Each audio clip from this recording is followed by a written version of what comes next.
The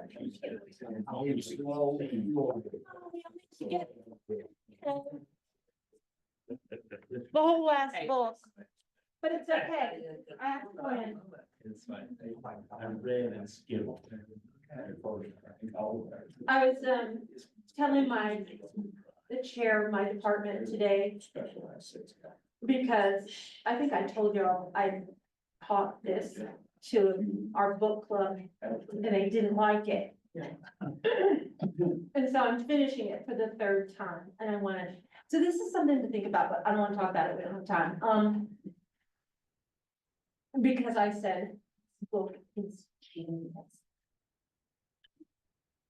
And she just sort of looked at me and I said, but you have to work this book really hard to get how smart it is. And she went, I'm really glad to know that now. And I said, it makes me want to go back and do it again with them, because now I've worked it really hard. And her question was, do you think you should have to work a book that hard? Oh, so Moby Dick is easy?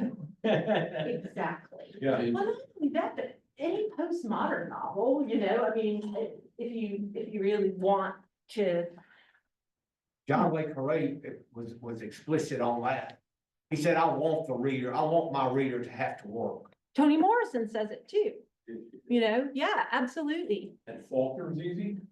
Right, and well, it's really, the people you're naming are like all three of a part, because all three of them said the book should teach you how to read it. So here's my point. If you did not love it the first time, I get it, because I didn't love it the first time. But now I just think it's really genius. But you have to bring a lot to this book, and most people really aren't going to do that. So, but you know, here's me, the Bible, you think that's an easy, yeah? But you gotta think, Sue, it was always thus. That is correct. I don't know, I just found that fascinating, because when I finished for the third time, like, because I did a lot of work on Son of Man, and we'll talk about him tonight. It's fascinating. I'm so glad you said that, because you say it's easy.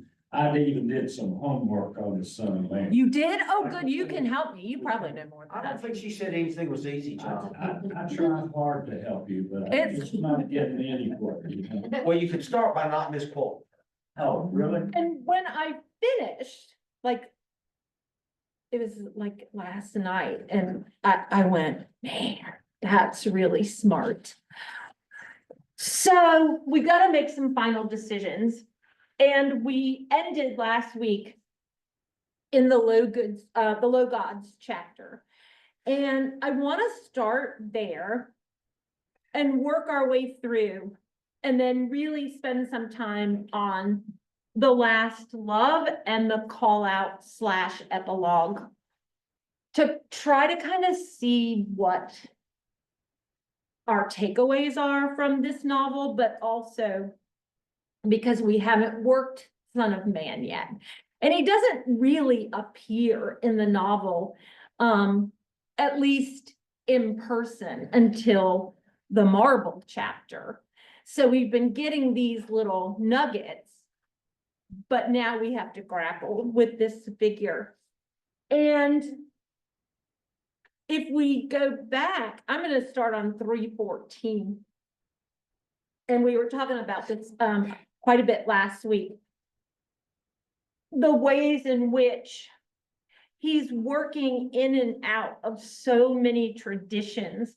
You really get an introduction to Miggy, who becomes so central to making this plan work.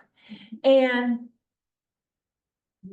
when she gives a little speech here, and I want to start there because it's going to kind of reiterate the major things we've been talking about. So what chapter? Oh, it's the low gods towards the end, like in my book. It's like it's 314, but it's like the last maybe 3 pages. It's 100 pages. But And Miggy says she's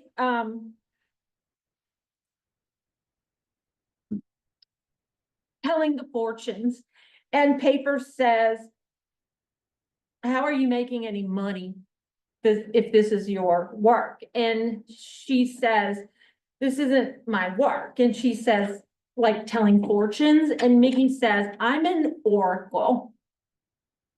I'm a messenger.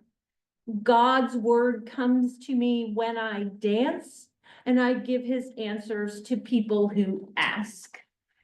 So immediately, and we've talked about this last week, we're in this other whole religious space.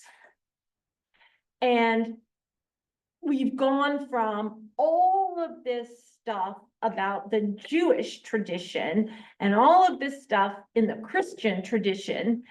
And now we are in a syncretic African tradition. And he's weaving in and out of these. And he's, making all of these paths. And I think that's going to become important as we work towards the end. She says she is a messenger.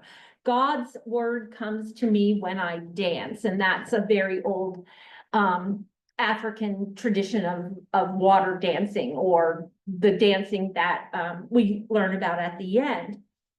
And Paper's like, yeah, but I mean, you're just giving them cards. What are you actually, she says, what are you giving them, Miggy? Hope, honey. Ain't that what church is for? And then she sort of explains, well, last year these gangsters came in here, and she explains the gangsters are disappeared. And then in my book, you go to the top of 315, and she says, God's holy hand has been laid on most folks out here on the road long before they came to this country. We've got our own church and our own way of doing things, going back to how we were raised in the South. So them 2 fellas looking for Senko left out of here on a cooling board. So she starts talking about the church has a function, yes, and a set of traditions. But to live, and she's going to explain, in peace, there's also a place and a function for the community. And these have to work together in the way that her vision of syncretic religion works together. And she says, us low gods understand, I'm on 316, us low gods understand that when them patients at Penhurst, this becomes very important, throw their poop at us or spit at us, they ain't got no peace. They understand what most people in this land don't, that you can't restore what you ain't never had. And I think this is going to become central as we work to the end of the novel, especially when we look at Dodo and Monkey Pants and what happens to Dodo. You can't restore what you've never had. One of the objections my students had to this book was that when you get to the end, Dodo is just healed. He's just perfectly fine, and the past is the past. But he's planting something, or she's planting something here about restoration and redemption and what that can do. but you can't have peace that you've never had. And then she explains, we're in the same place, you and I, being colored. We are visitors here. This is us low gods, wherever we're from, the old Africa land, I suppose. We were keepers of our fellow man. That was our purpose. We're still that way. That's all we know of our history, the one that was moved from us before we were brung here. You know what low god means in our language? Little parent. So that is her answer to paper saying, isn't that hope what a church is supposed to do? And Miggy's saying, yes, but it is bigger than that. We are our brother's keepers, and that's gonna matter. So then she flat out says, they put your boy in Ward C1.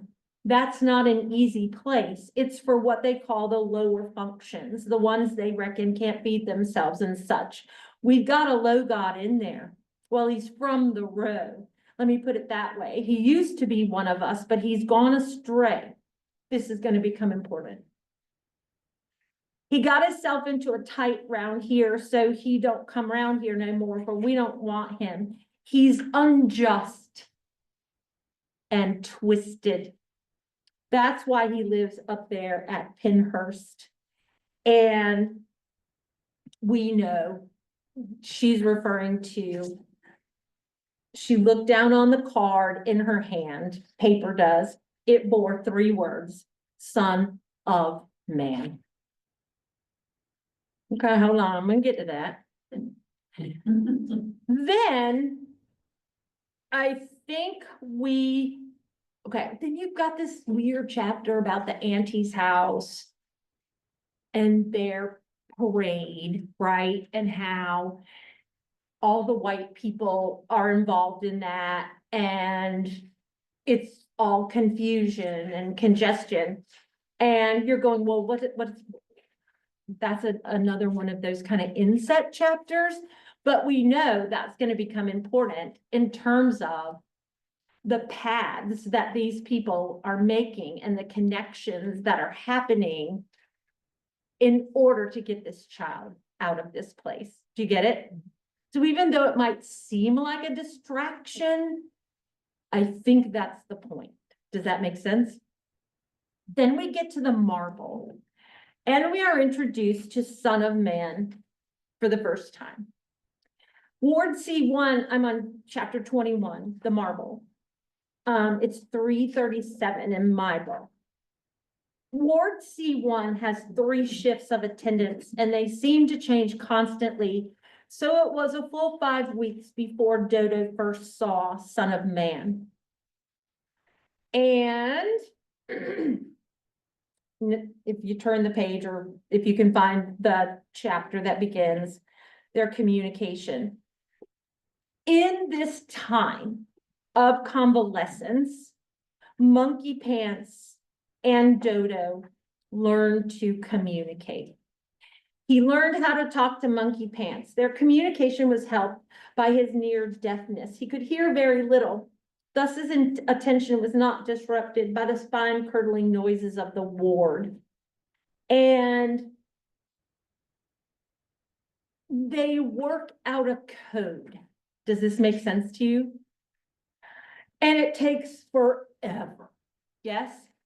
And on 341, it was from that left hand that the miracle of communication occurred. And what they do and what they understand in a way without words is they figure out an alphabet. And in terms of hope, keep that in mind and remember the last words of Dodo as an old man. Yes. And this figuring out how to communicate in a world that is just full of chaos and injustice and everything else, I think is at the heart of this novel, learning to communicate with one another. You've got all these different groups of people, all these people from all of these places that speak different languages and have different cultures and different traditions. But in order to survive, these boys learn to communicate. And I always think about this because, you know, war literature. And I've read at least 6 memoirs written by Vietnam, Hanoi home guys. yeah, prisoners of war, pilots who survived sometimes 6, 7 years in isolation. And every single one of them talked about the ways in which, despite all the ways in which they were separated, they learned to communicate in all of these ingenious ways so that other people wouldn't know what's going on. And it allowed them, or maybe allowed them isn't the right word, it enabled them to survive. And so I think that's what this book is about, how not only we come together and find a way to communicate with the people who are different from us, but it's our obligation to one another living in the world. And so they start actually talking, and now we see, I'm on 348, and he is communicating to Dodo that Son of Man is danger. So look how he's described.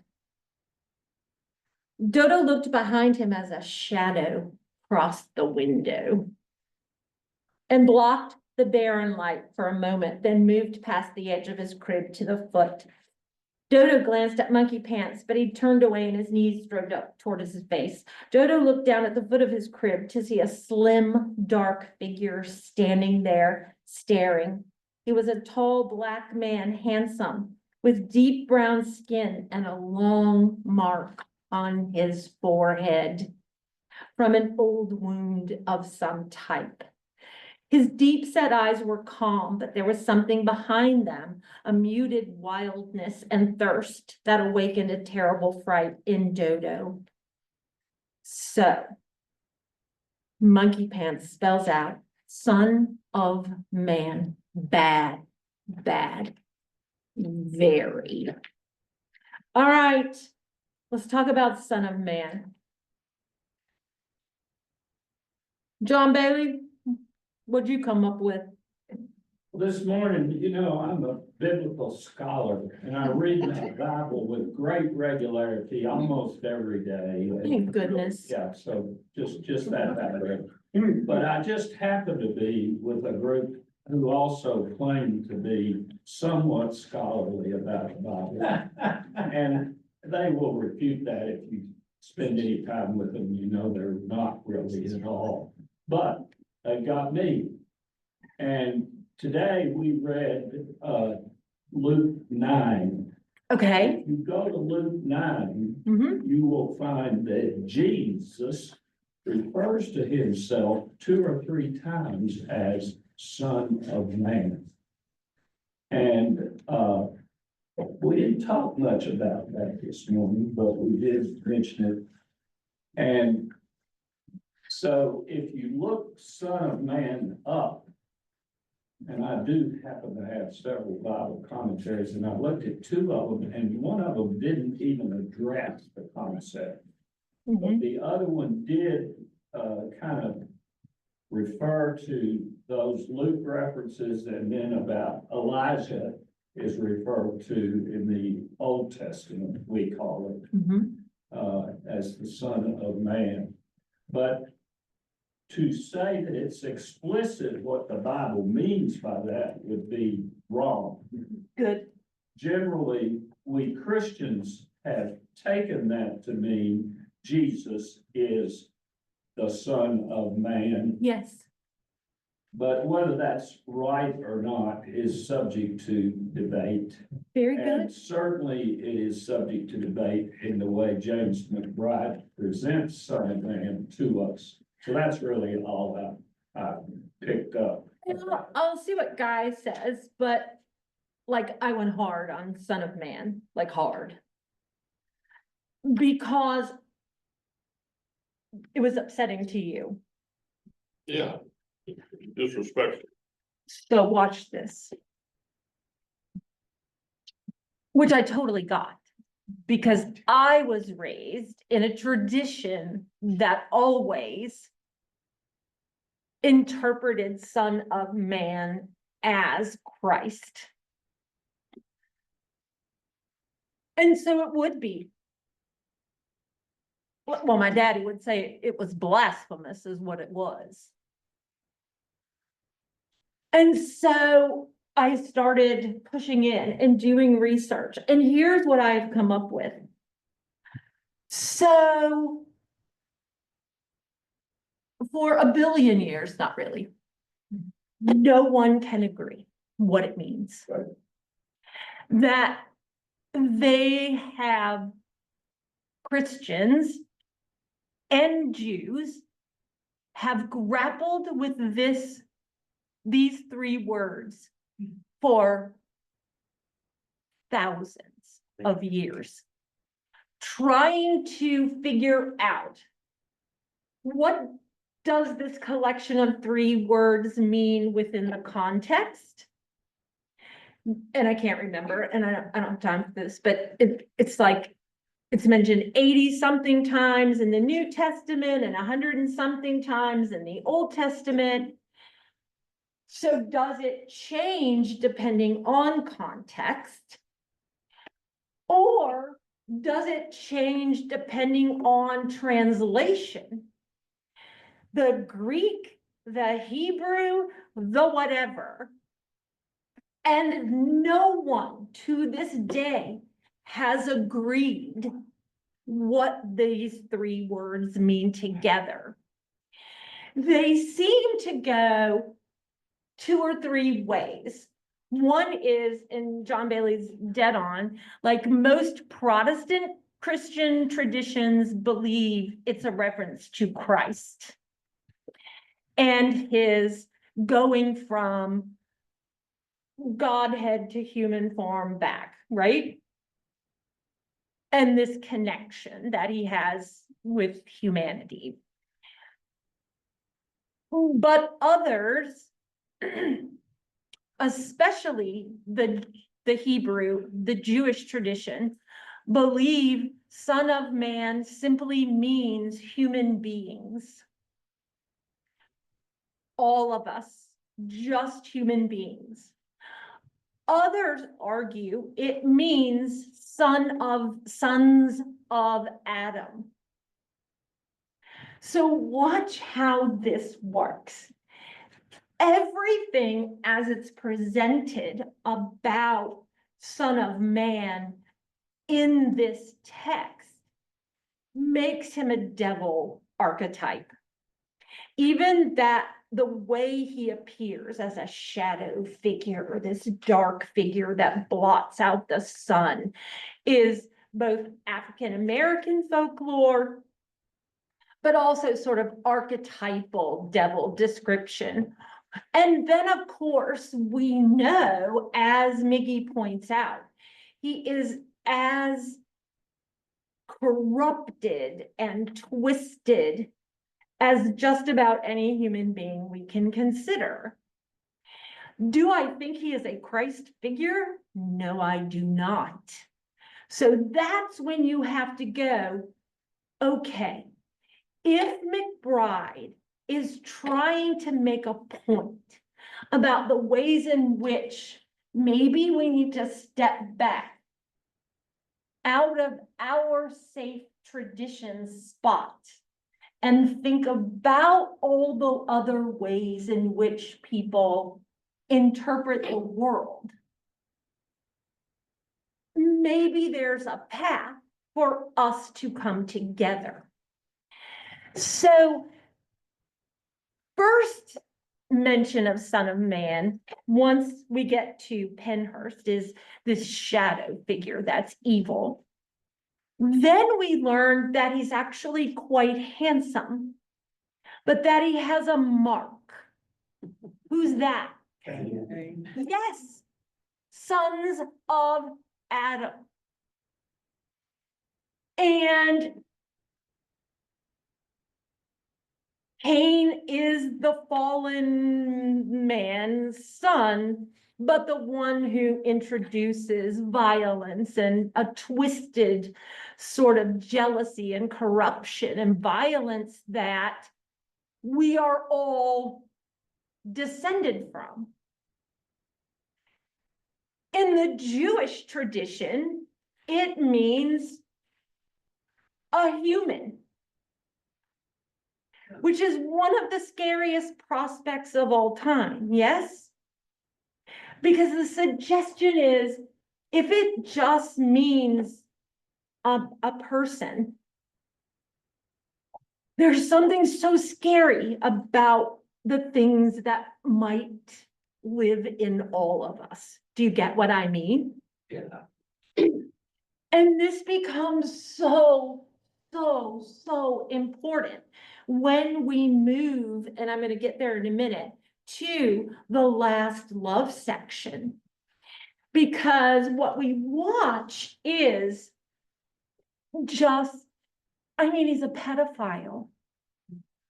It's about, I mean, it's as horrifying as you can imagine, yes? And he's a predator who preys on children. So the most comfortable thing to do is go, no, that has nothing to do with any humanity I recognize in any way. That is not how Nate sees it, which is a very problematic moment, and we're going to look at it.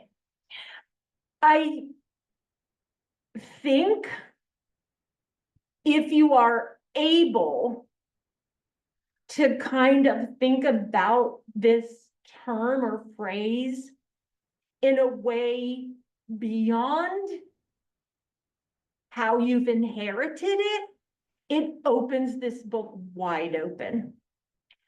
But it also makes, or it should, make all of us pay attention and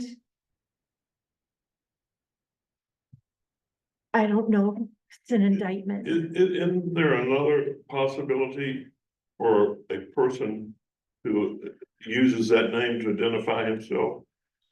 That's where I was just thinking. It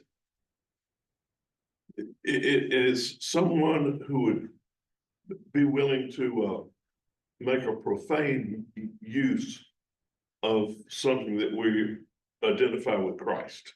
Yes. And that's, to me, particularly loathsome. Yes. I mean, this is a name he gave himself, not other people. Correct. And I interpreted it in some ways, not that all the other stuff he said isn't part of it, but that he thought he was a god in his own little realm. Absolutely. Absolutely. And remember, and I think we talked about this last time, but I know we've talked about it at some point. When they start talking about Dodo, and one of the community members say, there's nothing in a name. And then the other one goes, what else is there? And so it becomes super important. And I absolutely think in terms of Son of Man calling himself that, that's the profanity. That's the blasphemy, because he lives in what Toni Morrison calls radical freedom, which means he obeys no law, no law. He is accountable to no one. Nothing. And nothing. And in this tiny little space of suffering, he has power. He can't even go home. He can only live there, which is hell. Mhm. So you're not wrong. I think what he's trying to get to is exactly what you're doing, is that he is taking this phrase and making it mean something in every single way. Right. And what becomes so powerful, at least for me in the novel, and we'll get there in a minute, is when he confronts Nate, that we also know has that same kind of tamped down wildness and violence, who went another way, chose another way, and credits Addie with actually making the name Nate Love mean something. Do you see what I mean? Mhm. It's so fascinating to me. Can I ask a question? Yeah, Y'all help me seriously. I'm trying to remember the fall story guy in the book. And I seem to I hope I'm not making this up, but I seem to remember that Lucifer appears in the fall story as obviously the evil piece, but is beautiful. yeah. Is that, am I making that up or Are you talking about the book, I'm or talking are you about? talking about Paradise Milton's Paradise Yeah, Lost? that he does. That's where it's going. Okay, good, because that's where I So was. that's paradise, okay, thank you. You're welcome. Yeah. So, I'm here for my job. I'm busy for your people. So, I just want that all bubbling around. I have no idea who this is. The biblical scholars might. So, near the end of the 20th century, Reginald H. Fuller said, he's apparently big time biblical scholar, the problem of the Son of Man is a can of worms. No one can write anything about it which will command general assent or provide a definitive solution, which I could not love more. Because it's at the heart of what is happening in this novel, the ways in which people are so grounded in their race or their class or their upbringing or their religious upbringing. And you see it in every single layer of this novel, including Doc, right? Who, one of the last things, he says is, I love this country. And I think he does in his twisted up way. Right? Those were reputedly Jefferson Davis's last words, I love America. I did not know. I am a Southern scholar now. I didn't know that.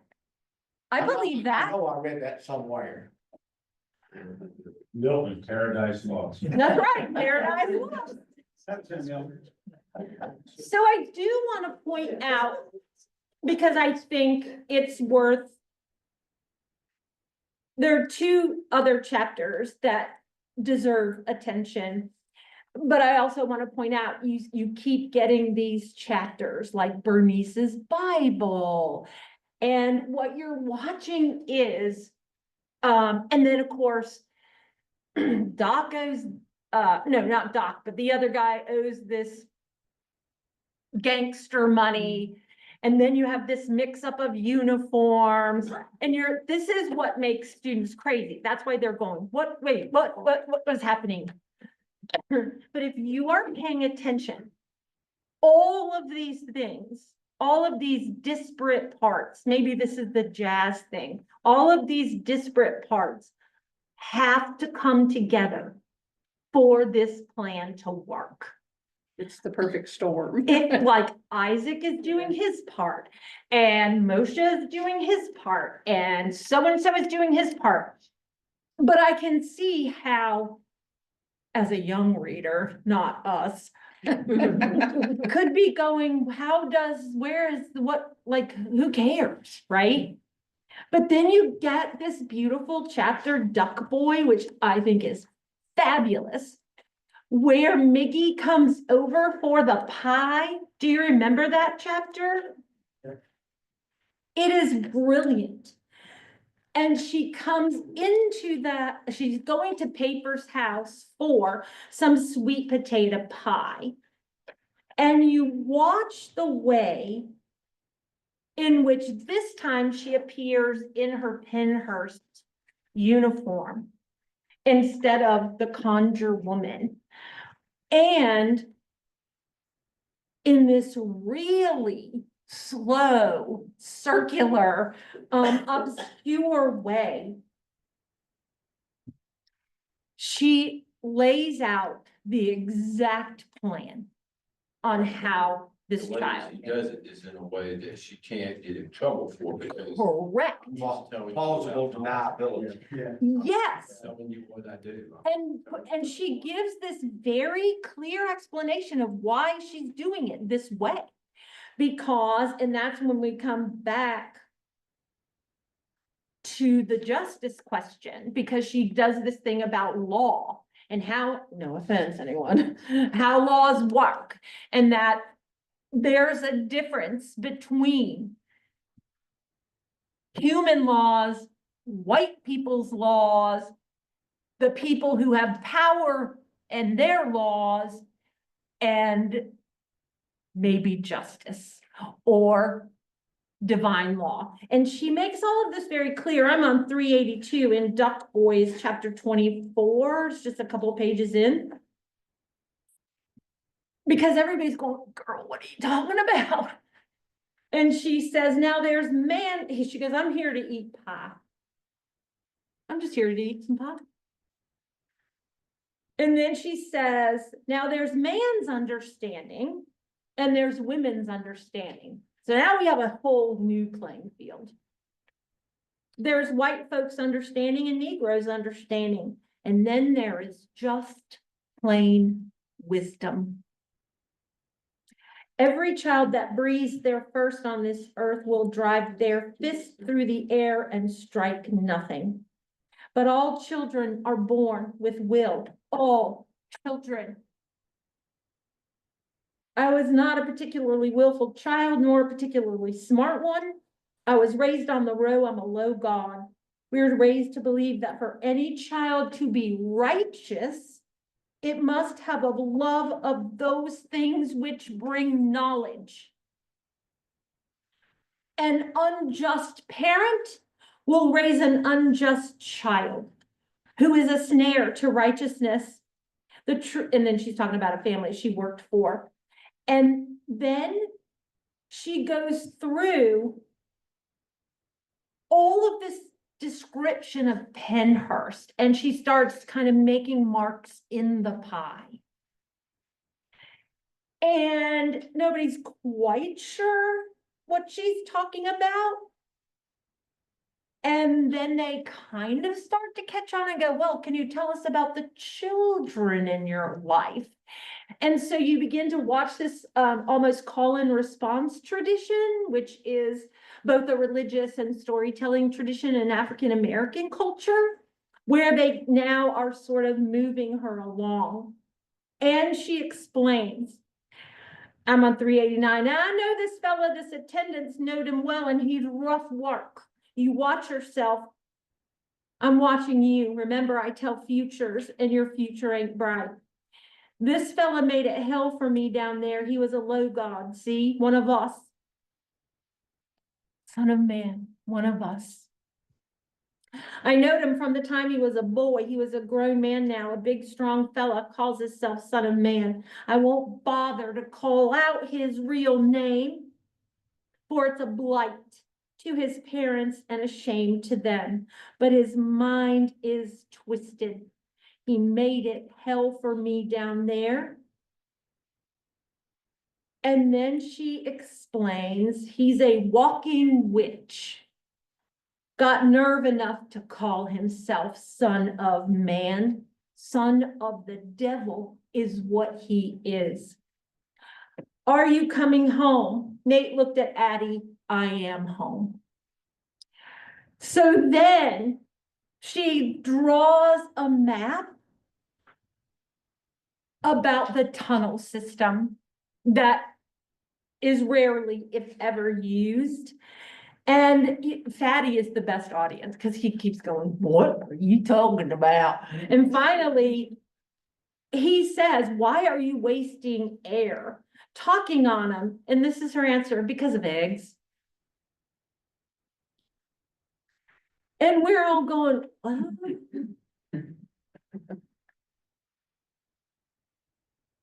That's the difference between the coloreds on the hill and us on the road. We believe in God like y'all do. We pin our hope on Jesus just like you. But on the road, we're connected by a past that we've been trained to believe in, whether we like it or not. When we go to church, we pray not just to God, but to the ones who come before us from a land far distant, who speak to us in ways that we don't understand, but still believe in. For us, everything is life. All God's creatures and things are connected. Here on the hill, y'all just scream and shout. So she's bringing in a whole kind of cosmology of West African tradition by saying we believe all the same things you do, not in the same way. We go to church, that's our hope.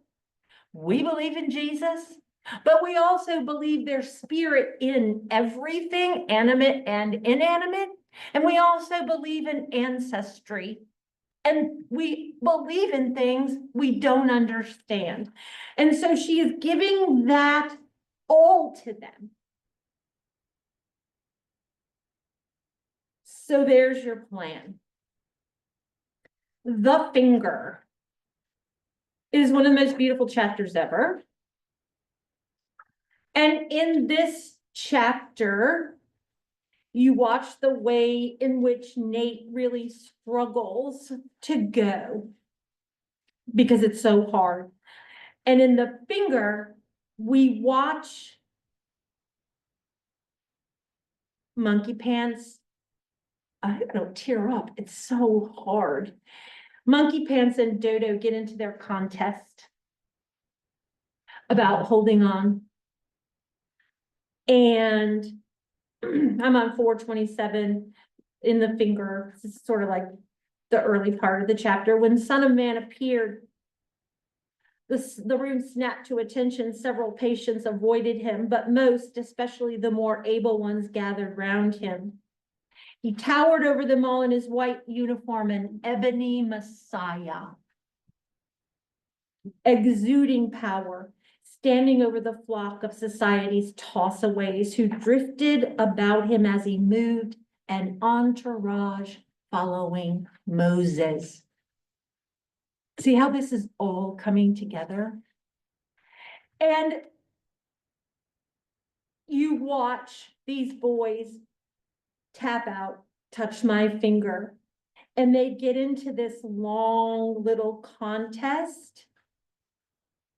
But we also know that Monkey Pants saves Dodo. That Son of Man tries to assault him,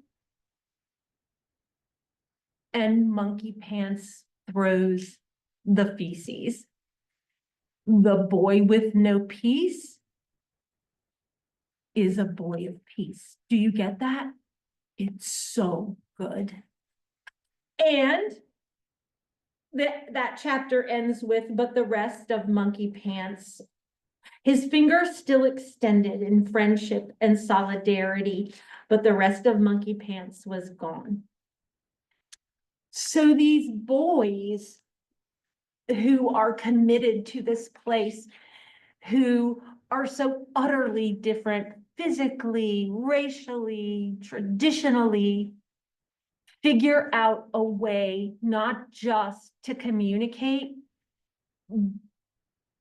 but to come together in a way that one is willing to sacrifice. It's sacrificial love, which is sort of what is supposed to be at the heart of the New Testament, yes? Is McBride telling us that we, in the comfort of our lives, cannot begin to understand the plight of the other class, as if you will, including certainly slaves and their progeny, that there's no way we can understand the horror of that, because this is a horrible story 100%, that he's telling. 100%. And is he saying, it doesn't matter whether you knew that or not, I'm telling you, it was that bad. Yes. And I think what he's also saying is, going back to the first part of your sentence where you said, you know, I think what he's saying is we mostly don't understand. Not that we can't understand. We don't, because we don't have the tools.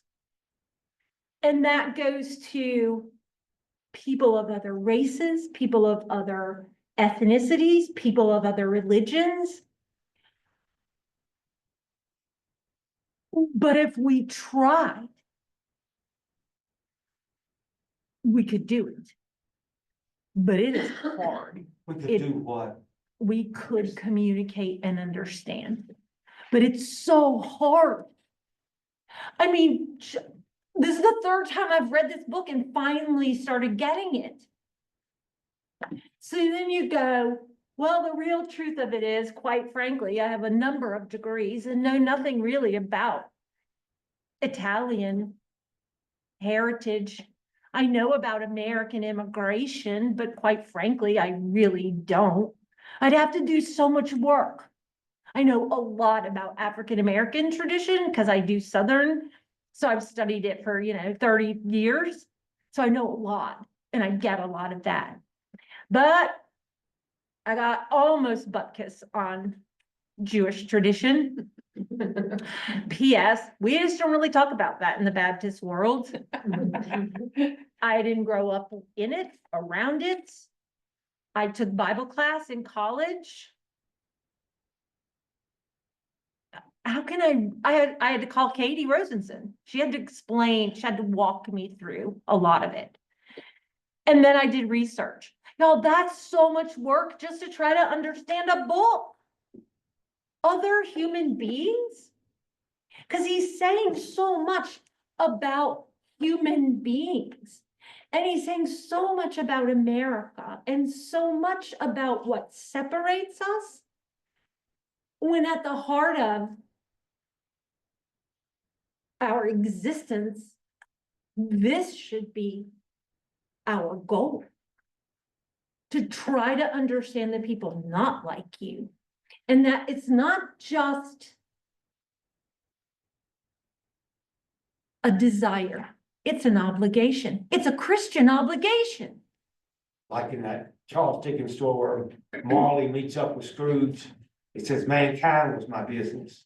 That's exactly right. That Scrooge said, you were always a good man of business, Jacob. Mankind. And that's what Mickey says. We're little parents. We are supposed to take care of each other. That's what Choda said. We are supposed to live a life of service. But if we only live it in our comfort zone, what are you really? Who are you serving? Is it you? Remember when she says, who's the cripple here? Who's really crippled? Then you get the last love, where it's so fascinating the way Nate doesn't follow the exact plan because he is anticipating trouble. And you get, okay, so this is the last love. In my book, it's 4:54. And Son of Man is beating the Eggman to death. Son of Man looked over his shoulder and found himself looking into Nate's eyes. What he saw made him freeze. Pretty good. And he remained there like a statue, his right wrist held in the grip of a hand that felt like iron, the other hand out of his line of sight. For the eyes gazing at him were not filled with hate or anger, but rather with sympathy and hurt. Hurt. One of the most remarkable passages ever. Because we've been waiting and waiting all of this time for Nate to rise up. And we find out in a minute, Nate knows in taking action against Son of Man, he is possibly sacrificing everything. He is sacrificing Addie. He is sacrificing love. And he is not looking at Son of Man with anger or rage. And we have seen him do that. He is looking at him with sympathy and hurt. Son of Man looked into Nate's eyes and saw beneath the swirling pools of iridescent calm both Nate's past and his own future, and the future of the community that they both had left behind, and even the reasons why. The sight stunned him, and he felt for a moment as if he were blinded by a great light. Nate, for his part, had endured the punishing cart ride with gritted teeth. He'd wanted the elders from his past to speak to him as he rode, for he was terrified, not of being discovered, but of being in a position where someone would unleash the evil poison in him. He'd spent his entire adult life running ever since he was 13, just past Dodo's age. For he was 13 when he too experienced his own accident, his own explosion. Not from a stove, but from a father who had dragged his family from a perilous low country of South Carolina to the promised land of Pennsylvania, only to discover that despite living on Hemlock Row among the peaceful low gods, justice and freedom had as little currency in the new land as it had in the old. Living without means, surviving without hope, dependent on God to even matters. There's your weights and measures. Son of Man, indeed. Son of Man was better than Nate's own father, who had been destroyed by the move north, who in turn took a pipe to his mother, and who in turn was delivered to grace by his own son. Nate kills his father. The child took matters into his own hands then and evened out matters. Nate was the last love on Hemlock Road who had come north to live among the low gods. Living as a grown man by laying suffering on any human for a price was stopped by a trip to the penitentiary. And then his trip to the penitentiary to hell was his redemption. And Addie, she cleansed him and he'd lose it all now. He didn't want to lose it, but he knew it was gone. And this is what he says. It ain't your fault, Nate said to Son of Man. And with that, he plunged the kitchen knife he held behind him in his right hand deep into Son of Man's heart. It's not your fault. Which has to be the most profound moment of grace. Because then when you're reading this and you get all worked up and go, what is justice? And there's this justice and that justice and blah, blah, blah. And you got to be careful Because what you get to hear is Nate saying, what happened to them could happen to any son of man. It ain't your fault. And as, grown up intelligent people, we spend our whole lives going, how did this happen? There has to be a circuit of cause and effect.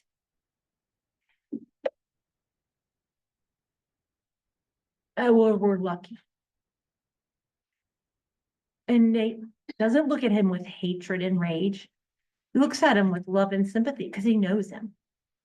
And he says, it's not your fault. And a lot of readers get really ticked off because we want it to be his fault. He's just the worst of the worst. But what Nate is suggesting is, I'm trying to tell you something.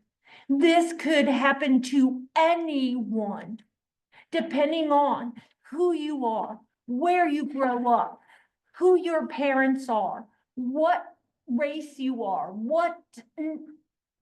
you see what I'm saying? He is a son of man in all definitions of the word. Do you get what I mean? So good. That was the best 2 pages of the book. I think, me too. It's I love that part. I love the epigraph because Susan finally gets a happy ending in a book. And it ties up all the pieces, and you do learn that And he goes to South Carolina. and you watch. And so this is also fascinating because Dodo, the dodo bird, names himself. What does he name himself? Nate Love the Second. You think Dr. Roberts, we can say of him, it's not his fault? I think that is the argument. Well, his parents were just awful. I think what McBride is suggesting is he's a terrible person. What are all the forces in the universe that contributed to that? And of course, we don't want to be that, and we have real contempt for it. But what made you different? And if you go through that circuit, all those tunnels, all those pathways, a lot of it is good freaking fortune. That's right, but he's still, son of man still got what he deserved. There's Not his justice. fault. So did Doc. I Yes. get that.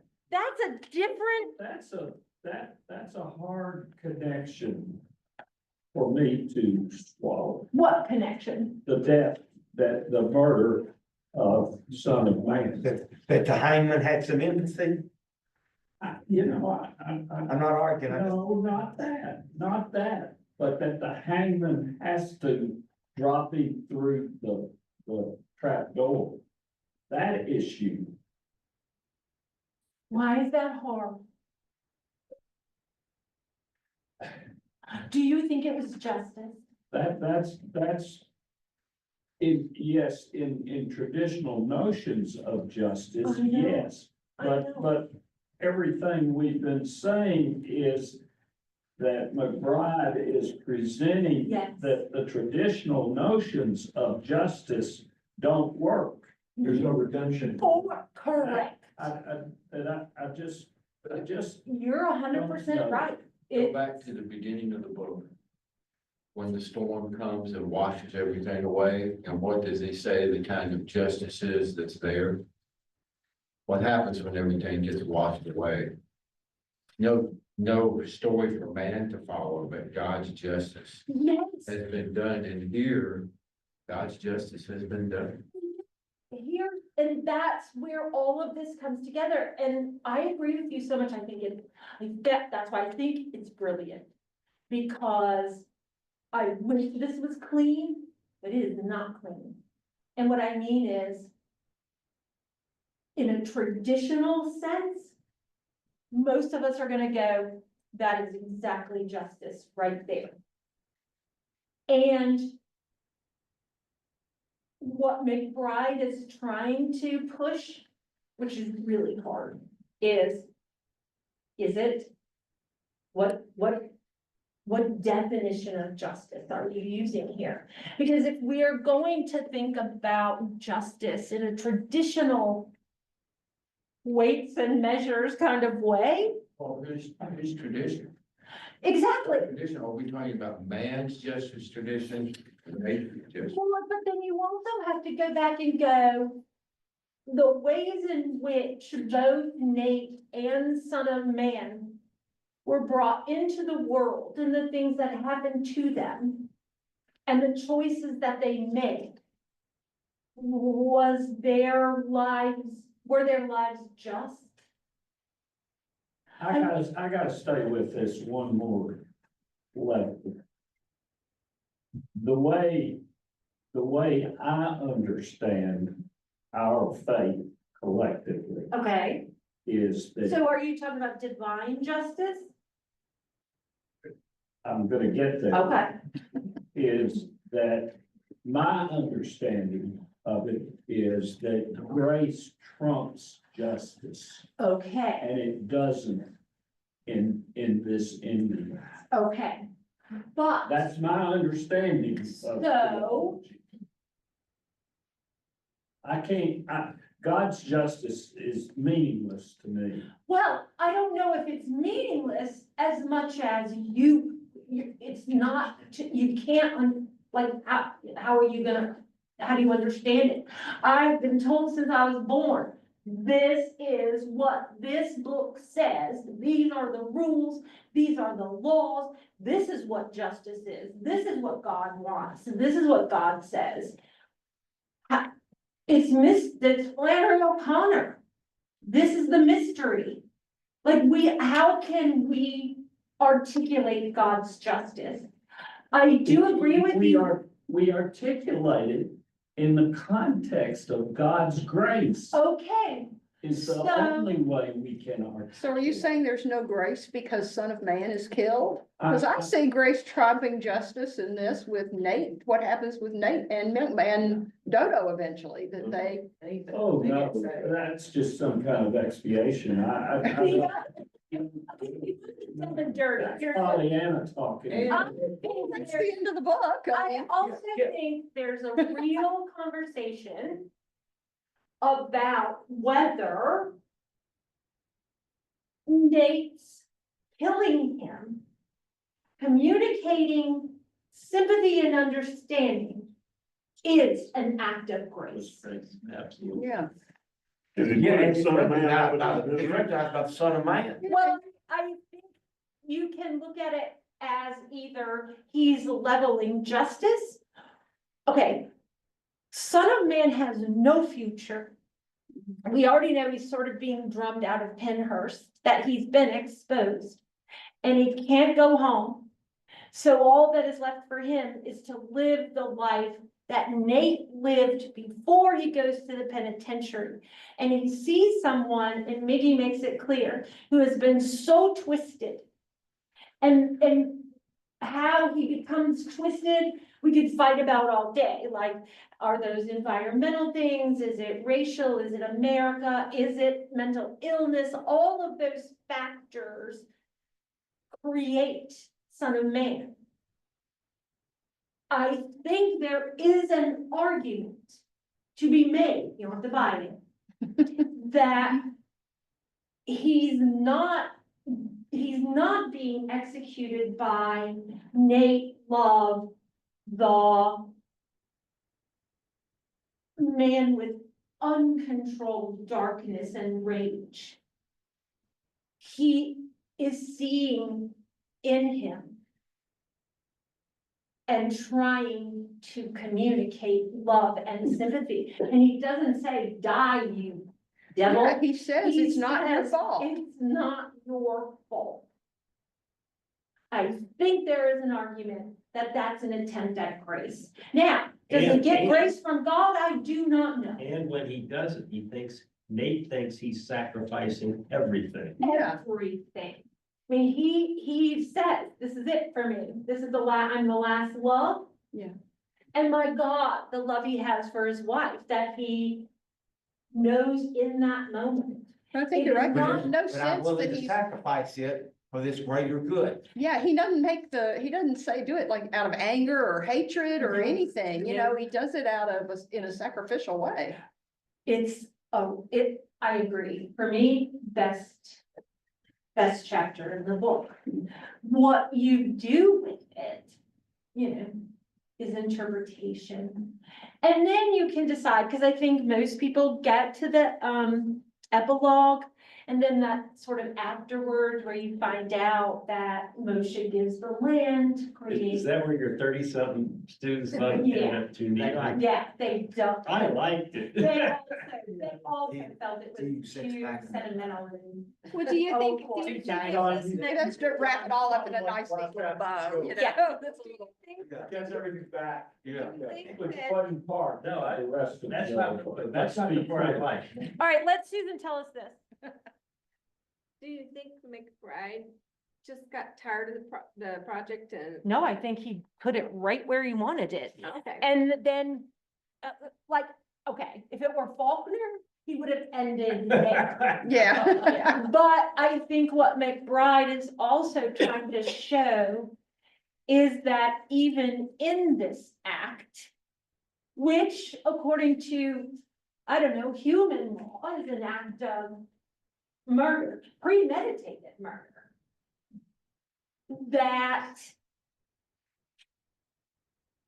Nate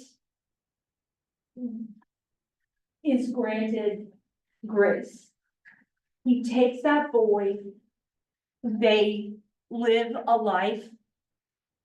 Nate Love II has, I mean, it's almost biblical, right? You've got your list of all these children and blah, blah, blah. For me, where we end is, why do you think the book ends with, Waiting for the future. Thank you. thank you, monkey pants? Oh, yeah. Why are those his last words? Not thank you, Nate and Addie, or even Chona. I so thought it would be thank you, Chona. It's thank you, monkey pants. Why? I don't have an answer. What do you think? I think it goes back to what you said about communication.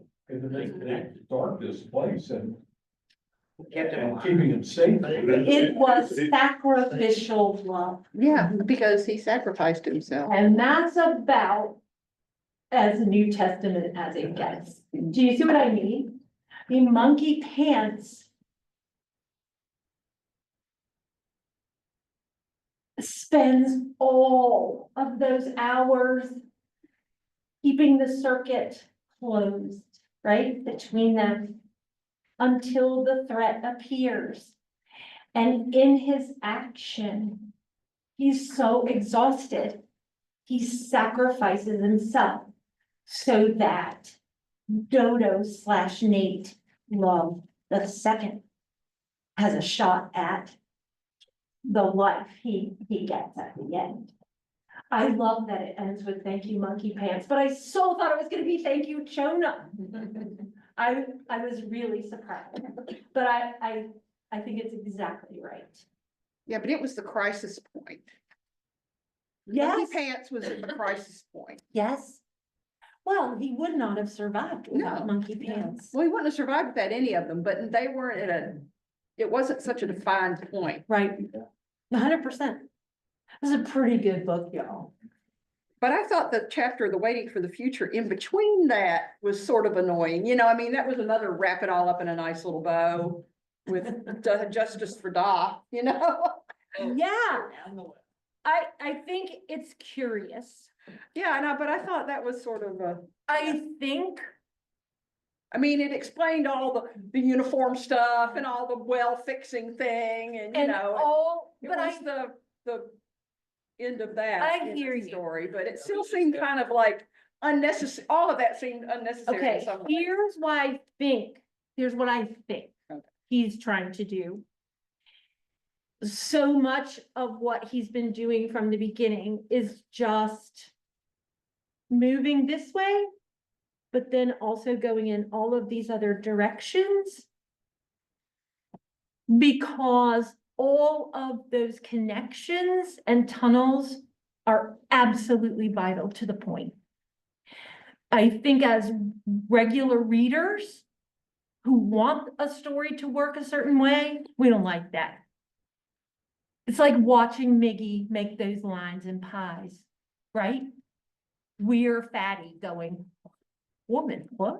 And I think it's connected to jazz, but I'm not gonna, I can't talk about that. Well, I like that it all kind of came together, you know, and that they're, you know, I mean, when I was reading the other part, I was like, this is gonna have something later. I can't kind of wait to see what it's gonna be, but. Well, congratulations, Presbyterians. You made me love a book I thought I would not. What are we gonna read next? Yeah. I don't, what do y'all want to read? Oh my gosh. That Northwoods is so good.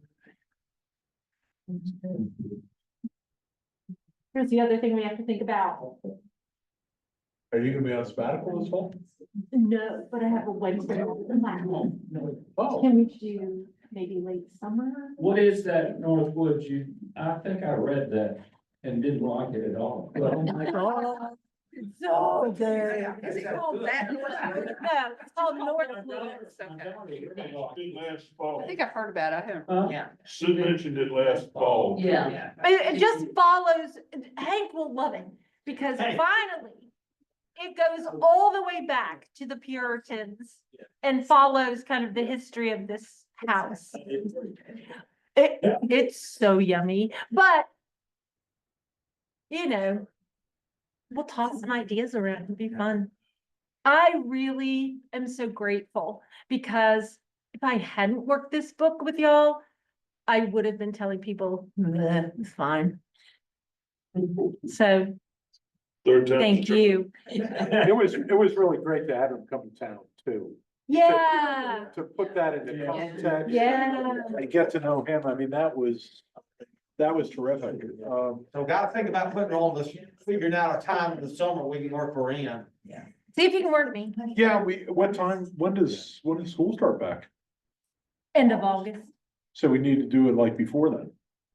And I'm not going anywhere. And then you need to help me find somebody who can teach in the fall. Oh, I can get you, Okay, yeah. Yeah, let's talk.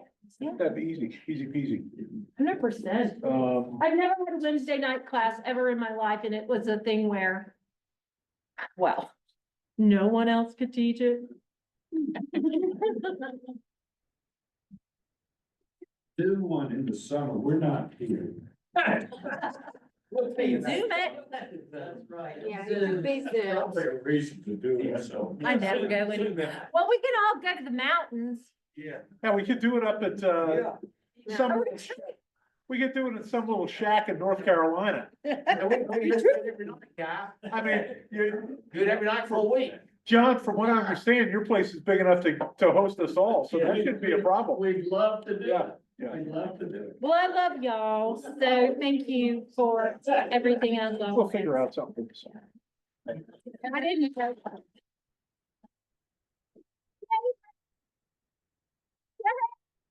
All right, you guys, I love you. Keep in touch with me. That's That's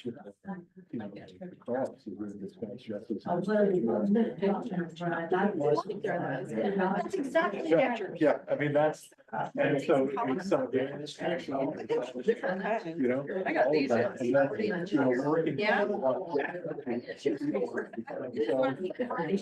I haven't had great good luck with the rest there. You know what I just. You know, but I'll find one or two. Just have it all. So, yeah. Exercise